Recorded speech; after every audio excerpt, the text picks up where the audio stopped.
Welcome back in foundation master class. Let suppose today is your birthday और आप अपने 10 दोस्तों के साथ 2000 के बजट के साथ डोमिनोज पिज़्ज़ा में जाते हो, पर 5 भुक्कड़ दोस्त और आ जाते हैं। आप अपने बजट को नहीं बढ़ा सकते, पर उस कंडीशन में क्या करोगे? आज की इस वीडियो से हम लोग इन सारी बातों को डिकोड करेंगे। तो चलिए क्लास को शुरू करते हैं।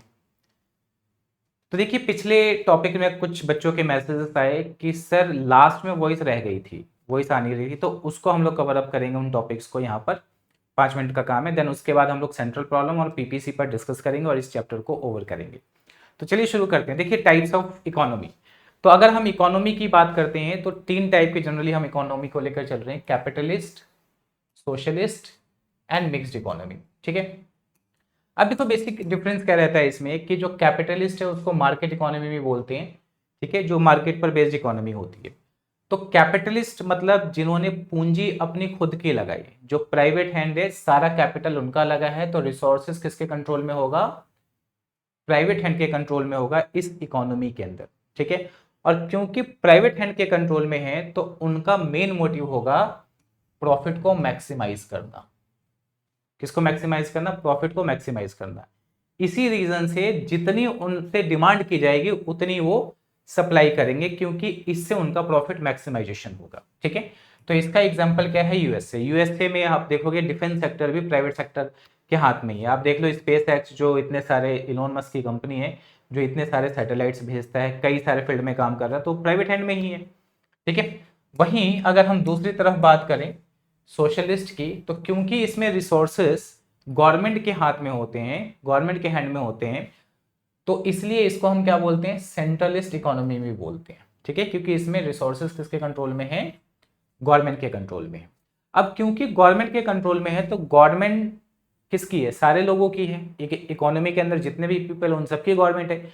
तो इसका जो मेन मोटिव होता है वो सोशल वेलफेयर होता है। क्या होता है? Social welfare.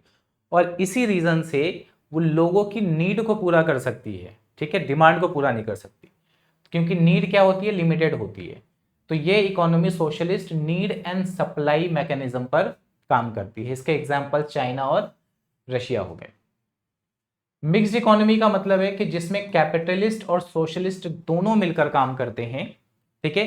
अब ये इकोनॉमी किसने अपनाया? इंडिया ने अपनाया। रीजन क्या था कि देखो, जिस सिचुएशन में इंडिया गॉट इंडिपेंडेंट, उस सिचुएशन में ना तो हम प्योरली तरीके से कैपिटलिस्ट को अपना सकते थे और ना ही सोशलिस्ट को अपना सकते थे। जबकि आप देखोगे कि जवाहरलाल नेहरू और सुभाष चंद्र जैसे जो लोग हैं वो सोशलिस्ट को ज्यादा फेवर करते थे, इनसे ज्यादा इंस्पायर्ड थे, बट इसको भी उन्होंने नहीं अपनाया। और इंडिया ने अपनी यात्रा, डेवलपमेंट की जो यात्रा है, वो मिक्स इकोनॉमी पर की। तो मिक्स इकोनॉमी का एग्जाम्पल कौन सा हो गया? इंडिया हो गया। तो यहाँ पर आपके एग्जाम्स में क्या क्वेश्चन बन सकते हैं? हो सकता है एमसीक्यू में क्वेश्चन बन जाए कि इनमें से कोई सा भी फीचर दे देंगे, या इनमें से कोई सा भी फीचर दे देंगे और कहेंगे आइडेंटिफाई करो कौन सी इकोनॉमी है। तो होप्स हो कि इतनी सारी बातें आप लोगों को बिल्कुल क्लियर कट में अच्छे से समझ आ गई होंगी। Now we are going to discuss about central problem. और वीडियो पसंद आती है तो वीडियो को लाइक कर देना और अपने दोस्तों के साथ शेयर कर देना। तो central problem of an economy. ठीक है, देखो हमने जब क्लास जो पहली वीडियो थी उसके अंदर डिस्कस किया था प्रोफेसर रॉबिन्स को, कि उन्होंने scarcity of resources and problem of choice वाली डेफिनेशन दी इकोनॉमी की। तो देखो, कोई सी भी इकोनॉमी हो उसमें जो इकोनॉमिक प्रॉब्लम राइज होती है वो मेनली 3 फैक्टर्स की वजह से होती है। ये 3 फैक्टर्स हैं। पहला फैक्टर क्या है? Human wants are unlimited. Human wants are unlimited का क्या मतलब है? कि ह्यूमन की एक डिमांड पूरी होती है तो दूसरी डिमांड क्रिएट हो जाती है। ठीक है, जैसे मान लो कि कोई बच्चा ये कह रहा है कि मेरे 10th में 90% नंबर आ जाए। अब 10th में आ गया तो वो डिमांड पूरी हो गई इसकी। अब वो चाहेगा 12th में 95 आ जाए। ठीक है, फिर चाहेगा मेरी गवर्नमेंट जॉब लग जाए। तो ह्यूमन का माइंड क्या है कि एक नीड उसकी पूरी होती है, दूसरी क्या हो जाती है? डिराइव्ड। तो वो कभी भी लिमिटेड नहीं रहती, वो अनलिमिटेड रहती है। दूसरा क्या है? Resources are limited. देखो, एवरी इकोनॉमी, हर इकोनॉमी, चाहे यूएस की इकोनॉमी हो, चाइना की हो, इंडियन इकोनॉमी हो, जापानीज इकोनॉमी हो, कोई से भी हो, उसके पास जो रिसोर्सेस हैं वो लिमिटेड होते हैं। ठीक है, क्यों होते हैं लिमिटेड? क्योंकि उसकी एक ज्योग्राफिकल बाउंड्री होती है, जो हमने इंडिया के रिस्पेक्ट में बात की थी कि जैसे मान लो ये इंडिया की क्या है? बाउंड्री है। तो इंडिया इन्हीं रिसोर्सेज का यूज कर सकता है ना, इसके अलावा तो उसके पास रिसोर्सेज नहीं है। ऐसा हर कंट्री के साथ होता है। हाँ, इस केस में अब क्या हो सकता है, क्योंकि रिसोर्सेज लिमिटेड हैं, तो कुछ रिसोर्सेज ऐसे होते हैं जिसको हम अल्टरनेटिव यूज कर सकते हैं। जैसे हम इलेक्ट्रिसिटी की बात करें, किसकी बात करें, इलेक्ट्रिसिटी की, तो इसको हम कई सारे यूजेस में ले सकते हैं। हम देखेंगे हाउस होल्ड के कामों में इसका यूज ले सकते हैं, बिजनेस के कामों में ले सकते हैं, तो वेरियस यूजेस हैं। ऐसे ही लैंड को अगर हम देखें तो लैंड के भी क्या है, वेरियस यूजेस। रेजिडेंशियल बिल्डिंग्स बना ली हमने, कमर्शियल बिल्डिंग बना ली हमने, लैंड के अंदर ही क्रॉप्स मतलब उगा लिए, एग्रीकल्चर कर ली, तो ये सब क्या हो गए, अल्टरनेटिव यूजेस हो गए। तो एक इकोनॉमी के अंदर बेसिकली जो इकोनॉमिक प्रॉब्लम राइज होती है वो इन तीन की वजह से राइज होती है। ठीक है, तो इन तीनों को हम लोग बहुत अच्छे से समझने वाले हैं। ठीक है, ध्यान से समझिएगा, कंसेप्चुअल बात कर रहा हूं, क्योंकि यहां पर आपको नोट्स वाली क्लास नहीं, कंसेप्चुअल क्लास मिलेगी। तो देखिए बच्चों, ह्यूमन वांट्स अनलिमिटेड है और रिसोर्सेस लिमिटेड है। ठीक है, जब ये दोनों आपस में मिलेंगे तो आपको पता है कि डिमांड क्या है, ज्यादा है, वांट्स मतलब ज्यादा है, और उसको फुलफिल करने के लिए रिसोर्सेज क्या है, लिमिटेड है। तो ये क्या क्रिएट करेगा, it creates problem of scarcity of resources.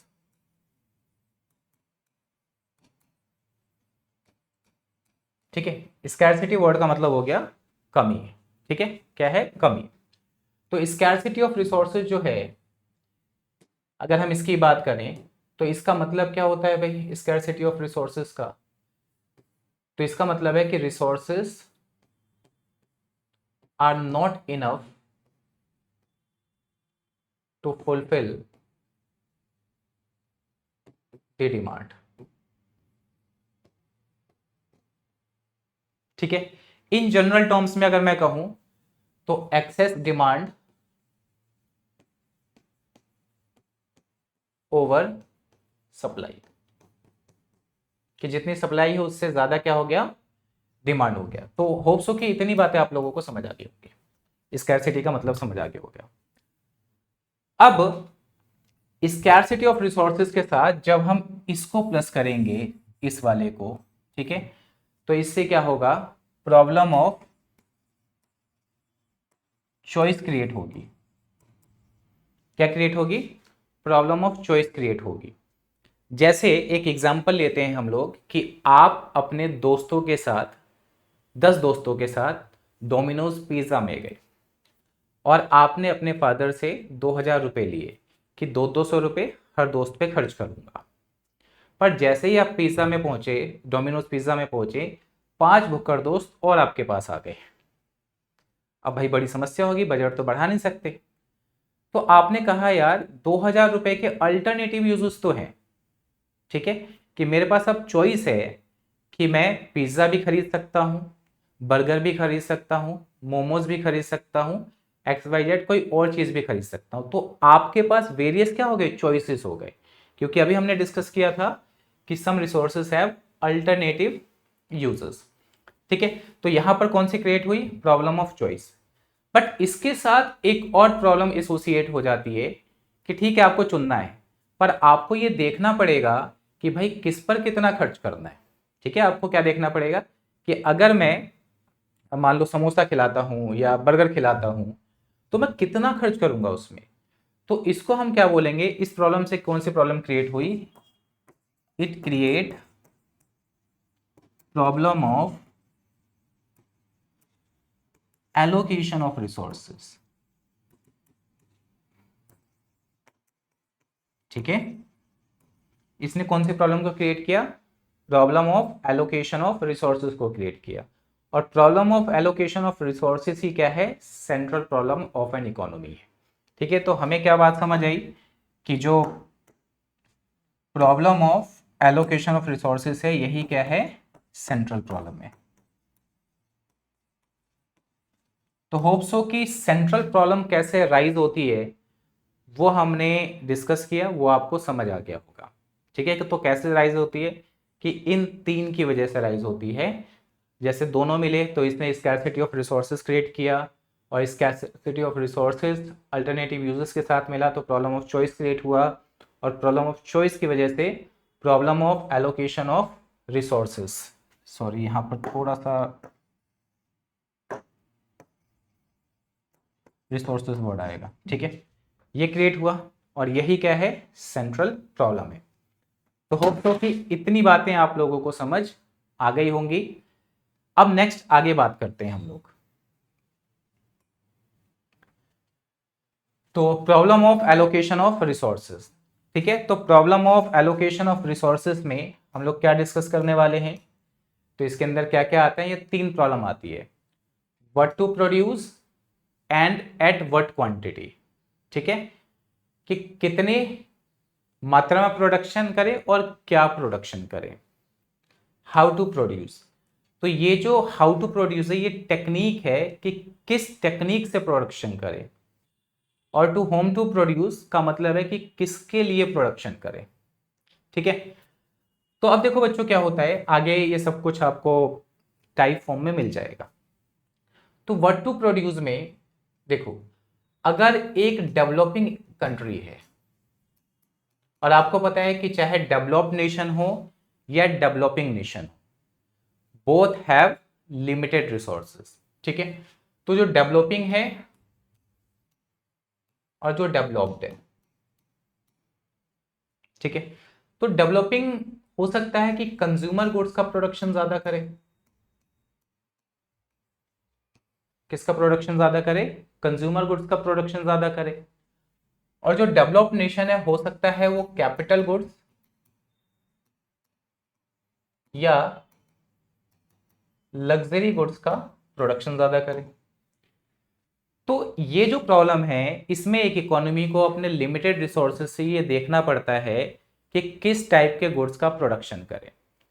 Let's suppose कि इंडिया की कंडीशन लेते हैं कि आने वाले टाइम में इंडिया को लग रहा है कि अपने आसपास के देशों से उसका वॉर हो सकता है, तो वो अपने ज्यादा रिसोर्सेज किस पे लगा देगा, डिफेंस गुड्स पर लगा देगा, ठीक है। और अगर मान लो यूएसए है, तो यूएसए हो सकता है क्योंकि डेवलप्ड नेशन है तो वो अपने क्या है लग्जरियस गुड्स पर लगा देगा या कैपिटल गुड्स का पे लगा देगा अपने रिसोर्सेज को, ठीक है।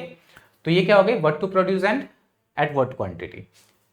सेकंड है हाउ टू प्रोड्यूस, ठीक है। तो हाउ टू प्रोड्यूस में क्या है, एक इकोनॉमी को ये चूज करना पड़ता है कि भाई वो लेबर इंटेंसिव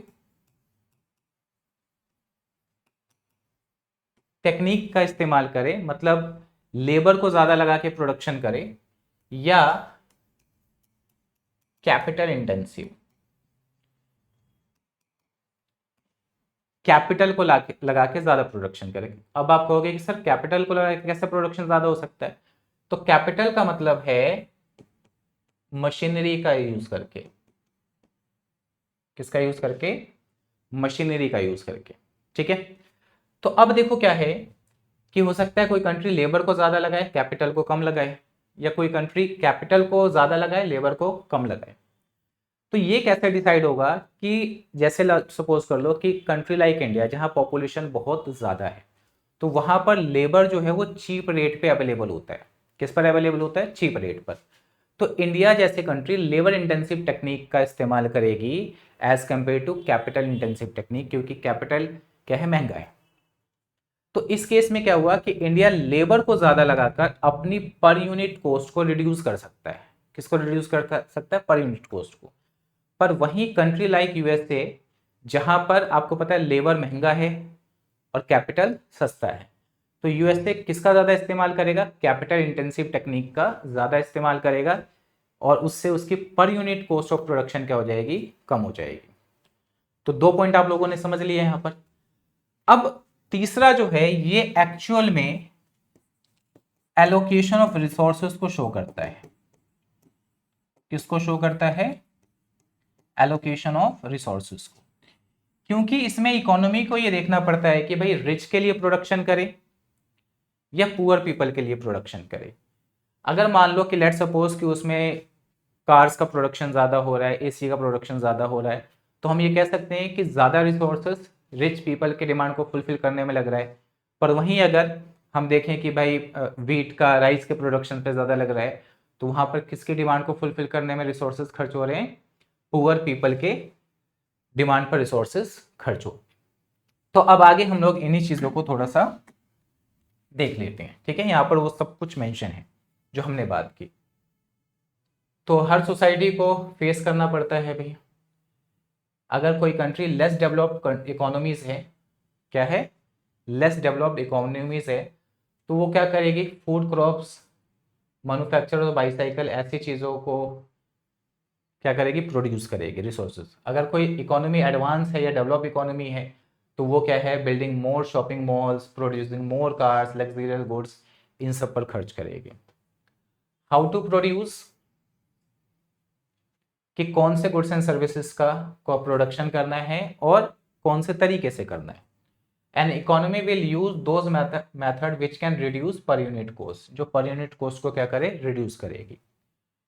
एग्जाम्पल है यहाँ पर, cloth can be produce by employing more labour and less machines, और more machines and less labour. If goods and services are produced by employing more of labor and less of capital, it is known as labor intensive. And if goods and services are produced by employing more capital, it is called capital intensive method of production. तो इतनी बातें आप लोगों को समझ आ गई होगी। और इन सारे नोट्स के लिए डिस्क्रिप्शन में व्हाट्सएप चैनल का लिंक है, उसको ज्वाइन कर लीजिएगा, जहां पे मैं क्वेश्चंस और नोट्स सेंड करता रहता हूं, तो उसको जरूर ज्वाइन करिएगा आप लोग। तो होप सो ये सारी बातें आप लोगों को समझ आ गई होंगी। बढ़ते हैं नेक्स्ट हम लोग। नेक्स्ट है टू होम टू प्रोड्यूस, ये भी हम लोगों ने डिस्कस कर लिया है। तो this problem is basically related to problem of allocation और distribution of income and wealth. ये क्वेश्चन एमसीक्यू में आ सकता है, ये ध्यान रखना, ये क्वेश्चन किस में आ सकता है, एमसीक्यू में आ सकता है, कि which of the central problem show distribution और एलोकेशन ऑफ रिसोर्सेज। तो आपका आंसर क्या होगा, टू होम टू प्रोड्यूस। ठीक है, तो आपको पता है कि सोसाइटी के अंदर हर किसी की नीड को पूरा नहीं कर सकते, तो किसके नीड को पूरा किया जाए इस प्रॉब्लम के अंदर डिस्कस किया जाता है। ठीक है, कि रिच को करें या पुअर को करें। तो होप सो कि इतनी बातें आप लोगों को बिल्कुल अच्छे से समझ आ गई होंगी। ठीक है, और नेक्स्ट हम लोग बढ़ रहे हैं। अब ध्यान रखिएगा कि अगला जो टॉपिक है वो 100% एग्जाम में आता है, पर 70% जो स्टूडेंट्स है वो गलतियां करते हैं। तो चलिए समझते हैं। प्रोडक्शन पॉसिबिलिटी कर्व, पीपीसी, या इसके और भी कई सारे नाम हैं, जैसे कि production possibility frontier PPF, production possibility boundary PPB, transformation curve, transformation boundary, transformation frontier. मतलब ये जो तीन नाम हैं इन्हीं का ट्रांसफॉर्मेशन लगा दो बस। ठीक है, तो इस नाम से भी जाना जाता है, तो आप लोग कंफ्यूज मत होइएगा, पहली गलती बच्चे इन्हीं नामों में करते हैं। ठीक है, अब ध्यान से समझिए कि प्रोडक्शन पॉसिबिलिटी कर्व, तो देखो पहला है प्रोडक्शन और दूसरा क्या है, पॉसिबिलिटी। तो ये जो पीपीसी है, देखो जब भी हम कर्व शब्द का इस्तेमाल करते हैं तो वो ग्राफिकल रिप्रेजेंटेशन होता है। ठीक है, तो ये जो पीपीसी है ये क्या है, ग्राफिकल रिप्रेजेंटेशन है वेरियस प्रोडक्शन पॉसिबिलिटी कॉम्बिनेशन, कि बहुत सारे प्रोडक्शन पॉसिबिलिटी कॉम्बिनेशन का कितने गुड्स के बीच भाई, दो गुड्स के बीच। ये ध्यान रखिएगा, कितने गुड्स के, दो गुड्स के बीच, जो गिवन टेक्नोलॉजी और गिवन रिसोर्सेज पर प्रोड्यूस किए जा सकते हैं। ठीक है, तो ये क्या बता रहा है, एक इकोनॉमी के अंदर जो अवेलेबल रिसोर्सेज से उससे हम मैक्सिमम क्या प्रोडक्शन कर सकते हैं उस चीज को शो करता है। मतलब पीपीसी क्या है, फुल्ली और इफिशिएंट यूटिलाइजेशन ऑफ रिसोर्सेज को शो करता है। तो ध्यान से देखो बच्चों, units of good X, units of good Y, X axis पे हमने गुड एक्स के यूनिट्स लिए, वाई एक्सिस पे गुड वाई के यूनिट्स लिए, और ये पीपीसी है। तो पीपीसी क्या बताएगा, फुल्ली यूटिलाइजेशन ऑफ रिसोर्सेज को शो करेगा। तो अगर फुल यहां पर हो रहा है इस पीपीसी पर, ठीक है, तो इसके अंडर में जितना भी होगा वो क्या होगा बच्चों, अंडर यूटिलाइजेशन होगा।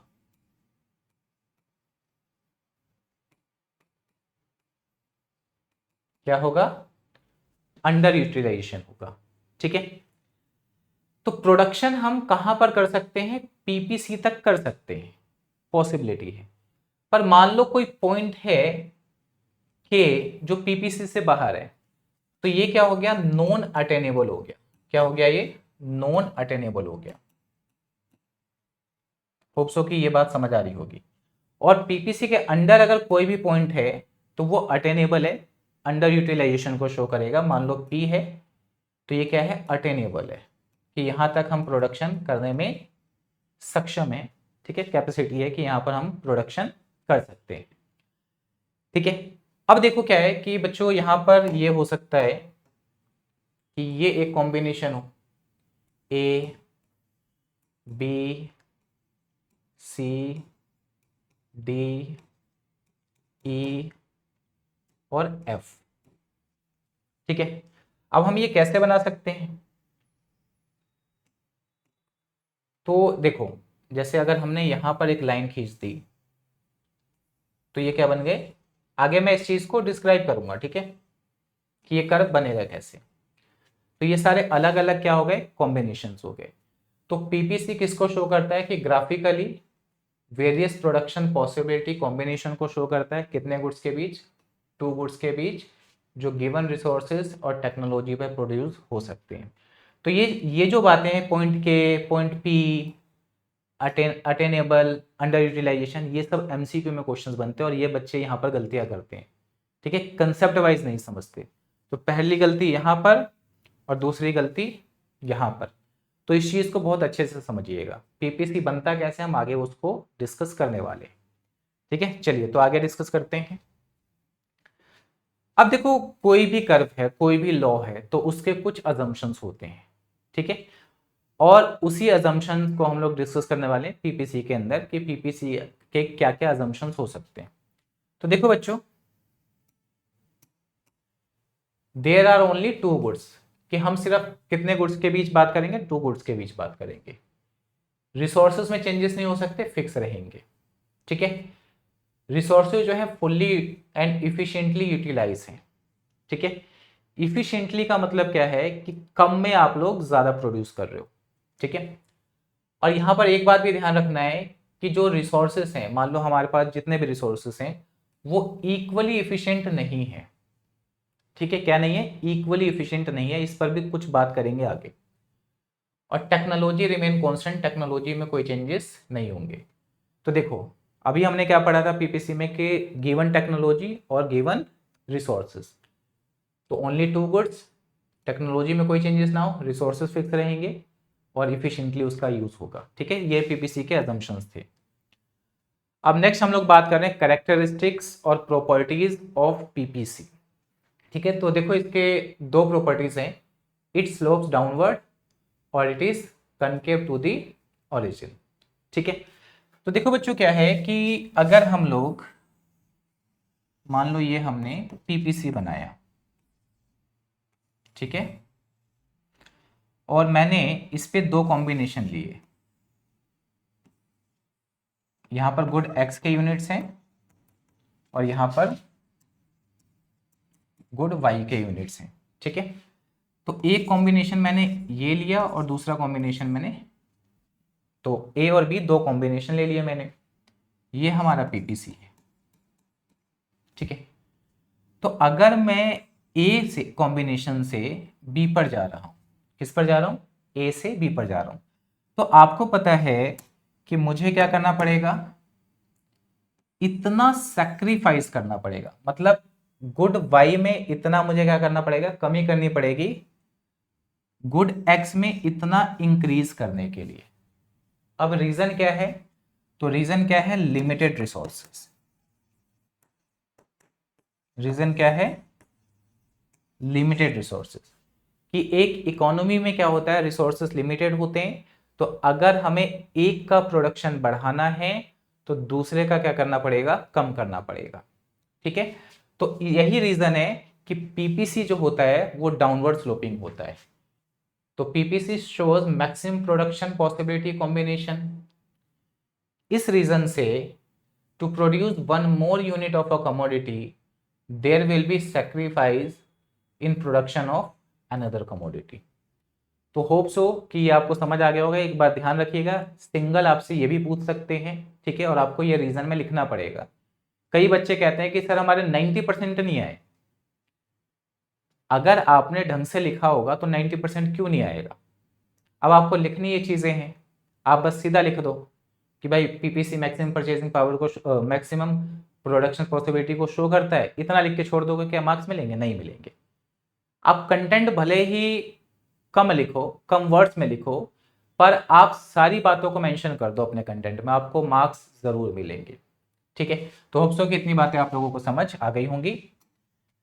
नेक्स्ट हम लोग बात कर रहे हैं, और बहुत अच्छे से समझना बच्चों आप लोग, कनकेव टू द ओरिजिन, और इससे रिलेटेड क्या क्या क्वेश्चंस आएंगे मैं आपको बताऊंगा, क्योंकि ये बहुत इंपॉर्टेंट टॉपिक है आपके एग्जाम के लिए, आता ही आता है, ठीक है। तो चलिए इसको समझते हैं। देखिए, हम सबने पढ़ा है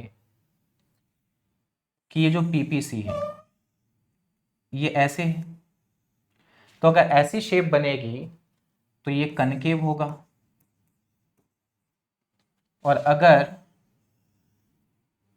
ऐसी शेप बनेगी तो ये कन्वेक्स होगा, और अगर ऐसी शेप बनेगी तो ये स्ट्रेट लाइन होगा, ठीक है बच्चों।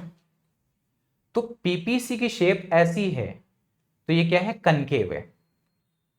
तो अब कनकेव, कन्वेक्स और स्ट्रेट लाइन क्यों होगा? तो एक वर्ड ध्यान रखिएगा, ठीक है, मार्जिनल।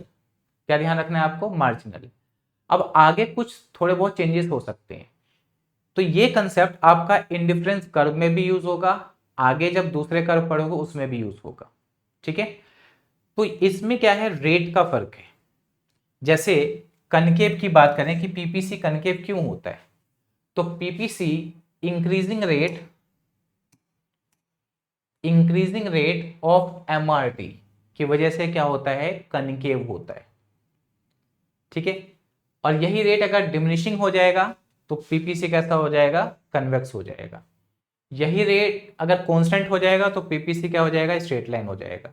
तो इन तीन पर आगे हम लोग बात करेंगे, ठीक है।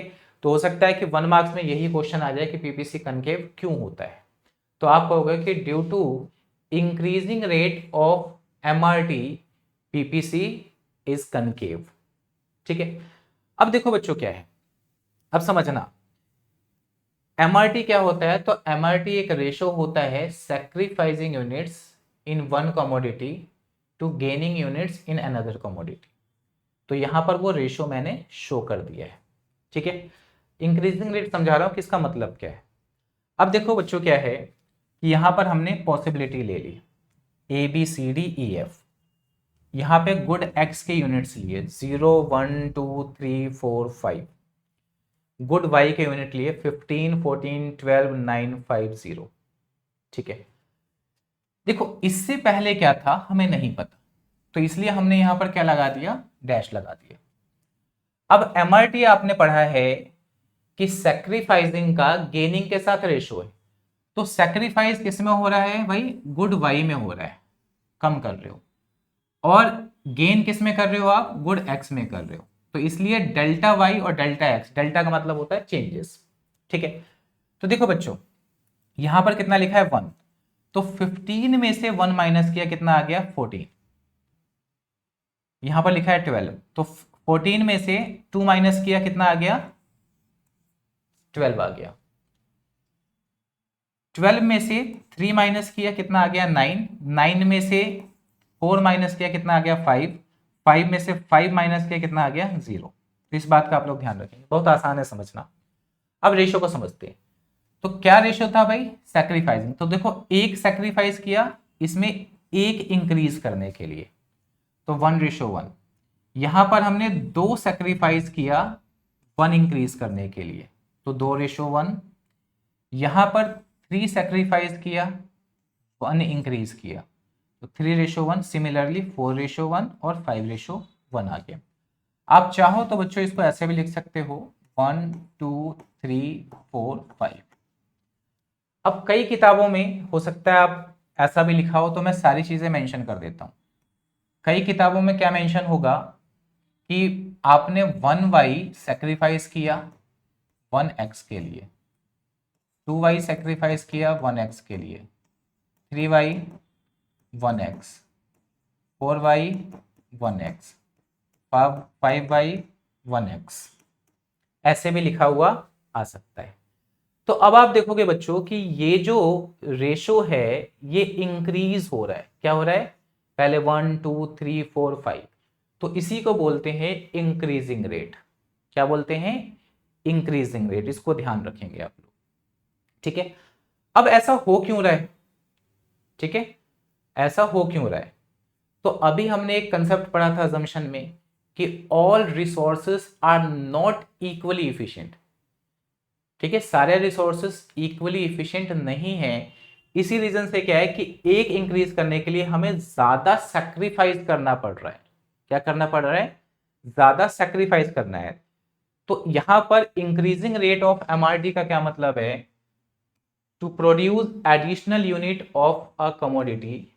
एडिशनल यूनिट अगर आप किसी कमोडिटी में क्या कर रहे हो? प्रोड्यूस कर रहे हो, तो मोर एंड मोर यूनिट्स, ज्यादा से ज्यादा यूनिट्स आपको क्या करना पड़ रहा है? सेक्रीफाइस करना पड़ रहा है अनदर गुड में। तो होप सो कि इतनी बातें आपको बिल्कुल क्लियरली अच्छे से समझ आ गया होगा, ठीक है। और बढ़ते हैं आगे नेक्स्ट।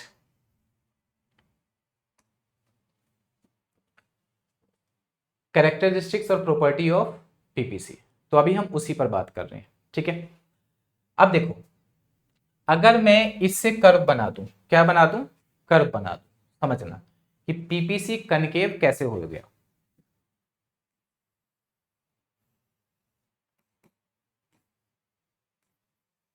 देखो बच्चों, यहां पे गुड एक्स के यूनिट्स ले रहा हूं और यहां पे गुड वाई के ले रहा हूं, ठीक है। 1 2 3 4 5, आपको सेम गैप लेना है भाई।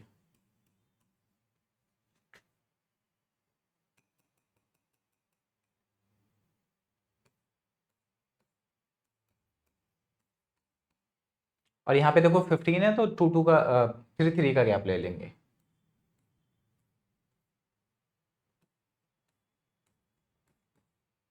तो ये आपको मैं क्या शो कर रहा हूं कि पीपीसी कनकेव कैसे होता है। तो 0x होने पर 15 है ये, ठीक है। 1 पर 14 यहां आ जाएगा, 2 पर 12 ये आ गया, 3 पर 9 यहां आ गया, 4 पर 5 यहां आ गया और यहां पर 0 आ गया। तो आप देखोगे ये इस तरीके से बनेगा, ठीक है। और ये कैसे क्या बन गया? पीपीसी बन गया। और ये शेप कैसी हो गई? कनकेव हो गई, ठीक है। क्या हो गई? कनकेव। तो अगर यही रेट डिमिनिशिंग हो जाएगा तो ऑटोमेटिकली ये कन्वेक्स हो जाएगा, और यही अगर सेम कांस्टेंट हो जाएगा तो पीपीसी स्ट्रेट लाइन बन जाएगा, ठीक है। तो होप सो इतना ध्यान रखना। यहां से आपसे सिंगल क्वेश्चन भी पूछा जा सकता है कि why PPC is convex to the sorry concave to the origin, explain with suitable example और कर्व। ऐसे क्वेश्चंस भी आ सकते हैं, ठीक है। तो उसको ध्यान रखना। या आपको सिंगल ऐसा टेबल आ सकता है, इसमें ये दो चीजें गिवन होंगी, ठीक है। ये आपको खुद फाइंड आउट करना पड़ेगा और आपसे ये पूछा जाएगा कि बताओ पीपीसी की शेप क्या होगी और क्यों होगी, रीजन के साथ पूछेगा, ठीक है। तो इस टाइप के क्वेश्चंस यहाँ से बनेंगे। मैं कुछ क्वेश्चंस पर भी आगे डिस्कस करूंगा आप लोगों के साथ, ठीक है। चलो नेक्स्ट आगे बढ़ते हैं हम लोग। तो शेप्स ऑफ पीपीसी वैसे तो हमने डिस्कस कर लिया, बस यहाँ पर थोड़ी सी फॉर्मेलिटीज कर लेते हैं। तो देखो भाई, कनकेव टू द ओरिजिन हमने पढ़ा due to increasing rate of MRT. Convex क्यों होगा? हो सकता है due to diminishing rate of MRT के डिमिनिशिंग रेट की वजह से कन्वेक्स हो सकता है। स्ट्रेट लाइन कब होगा? Due to constant rate of MRT.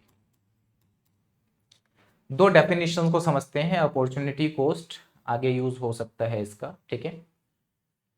तो अपॉर्चुनिटी कॉस्ट का मतलब क्या है कि it is next best alternative foregone. इसको ऐसे समझते हैं कि आप 90% मार्क्स लाने के लिए जो सेक्रीफाइसेस कर रहे हो, ठीक है, 90% प्लस मार्क्स लाने के लिए जो आप सेक्रीफाइसेस कर रहे हो, वो सेक्रीफाइस क्या है? आपकी अपॉर्चुनिटी कॉस्ट है 90% प्लस मार्क्स लाने के लिए, ठीक है। जैसे एक और एग्जांपल लेते हैं कि मान लो कोई पर्सन है, वो जॉब सर्च कर रहा है, 2 जगह इंटरव्यू देकर आया, एक में उसे 50,000 सैलरी ऑफर हुई और एक में उसे 60,000 सैलरी ऑफर हुई। तो उसने 60,000 वाली जॉब को ज्वाइन किया और 50,000 वाली को छोड़ दिया। तो 50,000 रुपीज़ उसकी क्या हो गई? अपॉर्चुनिटी कॉस्ट हो गई, ठीक है। तो इसको कई टाइप से क्वेश्चन पूछा जा सकता है। ये एग्जाम्पल जैसे मैंने दिया वैसे देकर या डेफिनेशन पूछ सकते हैं। अगला वर्ड है मार्जिनल अपॉर्चुनिटी कॉस्ट। तो देखो क्या होता है कि एक एडिशनल यूनिट पाने के लिए, किसी भी गुड्स की एक एडिशनल यूनिट पाने के लिए जो आपने नंबर ऑफ यूनिट सेक्रीफाइस किए अनदर गुड्स में, उसी को क्या बोलते हैं? मार्जिनल अपॉर्चुनिटी कॉस्ट बोलते हैं, ठीक है। तो ये डेफिनेशन याद रखिएगा, आगे थोड़ा सा काम आने वाला है ये।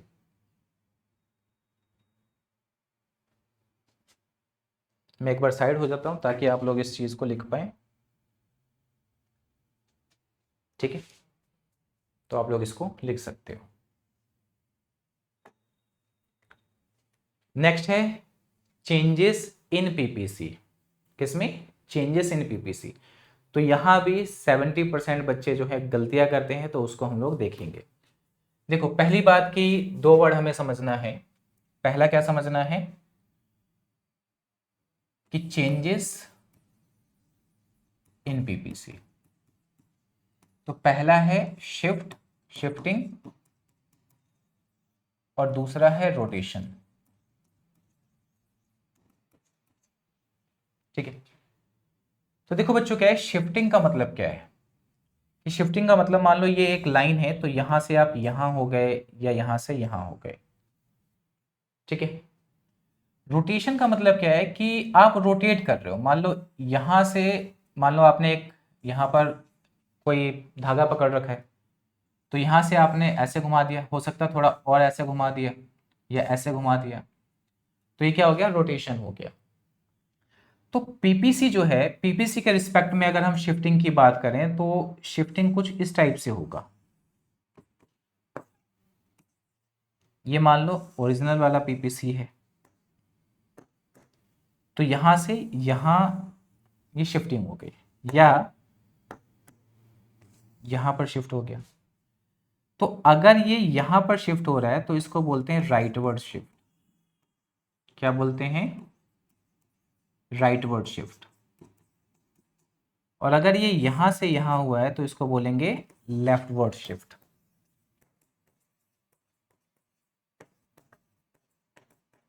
तो यहां पर आप क्लियरली क्या देख पा रहे हो कि जैसे मान लो कि ये ए बी है, ये A1 और ये B1 है, ये A2 और ये B2 है, ठीक है।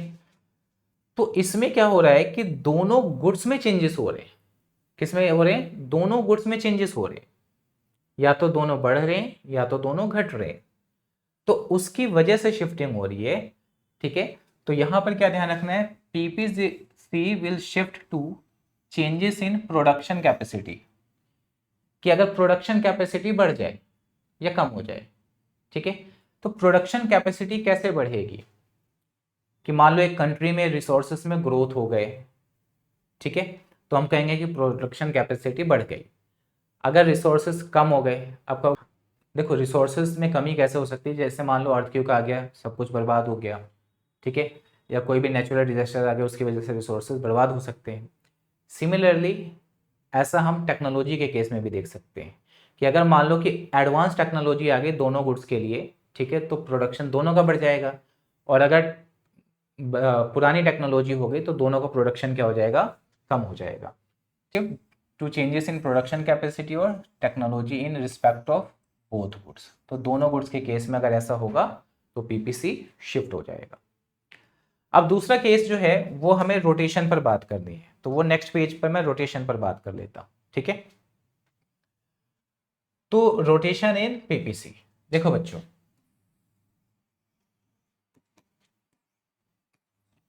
ये मान लिया हमारा ओरिजिनल है,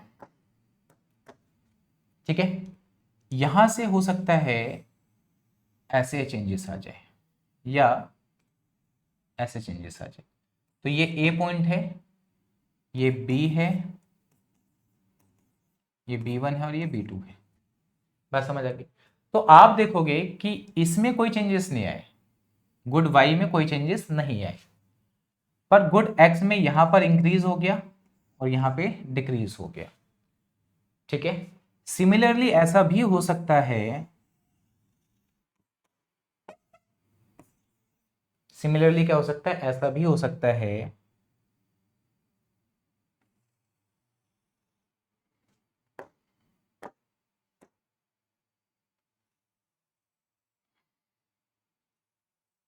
ऐसा भी हो सकता है, ठीक है, कि मान लिए ए है, बी बी, ठीक है। तो ऐसा केस भी हो सकता है। तो इसमें क्या है कि अगर प्रोडक्शन कैपेसिटी या टेक्नोलॉजी अगर एक गुड्स में चेंज हो रहा है तो उसकी वजह से ऐसा हो सकता है, ठीक है। तो PPC will shift to changes, shifting यहां काट दो, PPC changes in production capacity और technology in respect of only one good, कि केवल एक गुड में चेंजेस होगा। तो ये हमने जनरल सा जाना क्या, कि शिफ्टिंग एंड रोटेशन। अब जानते हैं कि क्या क्या मतलब चीजें जो हैं इसमें रोल प्ले करेंगी ऐसा करने में, ठीक है।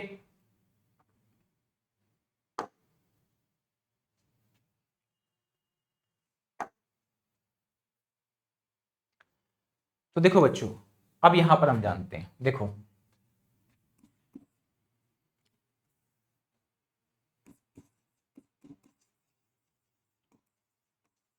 राइटवर्ड शिफ्ट को समझते हैं हम लोग। तो राइटवर्ड शिफ्ट क्यों होगा, ग्रोथ ऑफ रिसोर्सेस, कि दोनों गुड्स में क्या हो जाए, ग्रोथ हो जाए रिसोर्सेस में।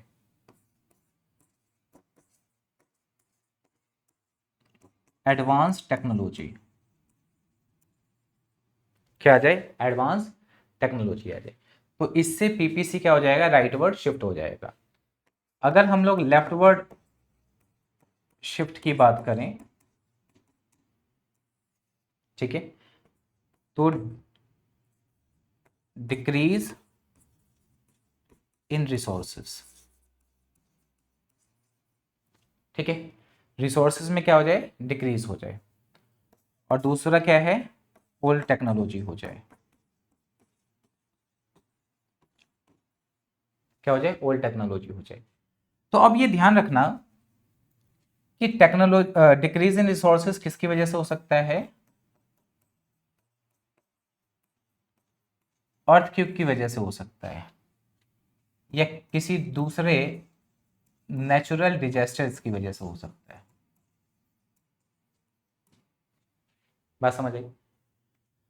तो राइटवर्ड शिफ्ट और लेफ्टवर्ड शिफ्ट इस रीजन से होंगे। मैं आप लोगों को आंसर कैसे लिखना है ये भी बताऊंगा, ठीक है, ताकि आप एक अच्छा आंसर लिख पाओ और कम वर्ड्स में आपको पूरे मार्क्स मिल जाए, ये भी बताऊंगा, ठीक है।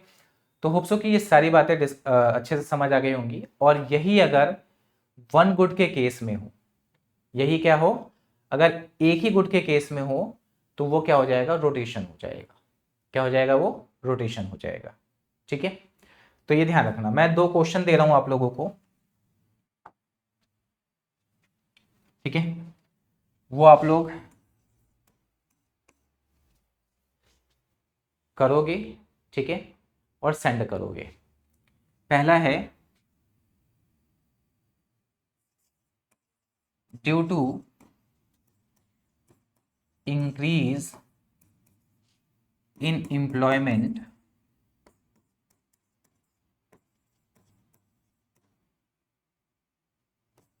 Days in MNREGA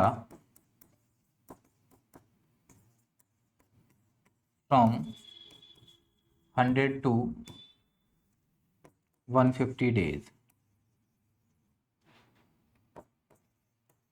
what would be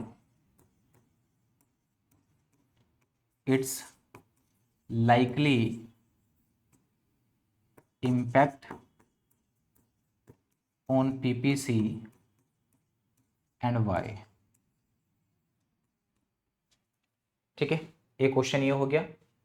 दूसरा क्वेश्चन हो गया आप लोगों का, due to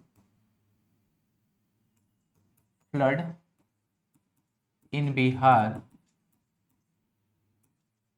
what would be its likely impact on PPC?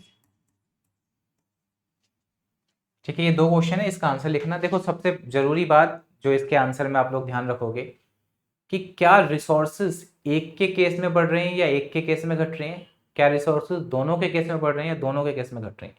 सबसे पहले यही थिंक करना है, या रिसोर्सेज बढ़ ही नहीं रहे ना घट रहे हैं, ठीक है, कुछ भी इम्पैक्ट नहीं हो रहा है। ये अगर आपने ध्यान में रख लिया तो आप इन क्वेश्चंस के आंसर्स को कर सकते हो। ठीक है, तो होप सो कि ये सारी बातें आप लोगों को समझ आ गई होंगी। ठीक है, तो चैनल को हमारे लाइक कर दो और सब्सक्राइब कर दो। बाकी मिलते हैं हम लोग अगली वीडियो में। Thank you so much.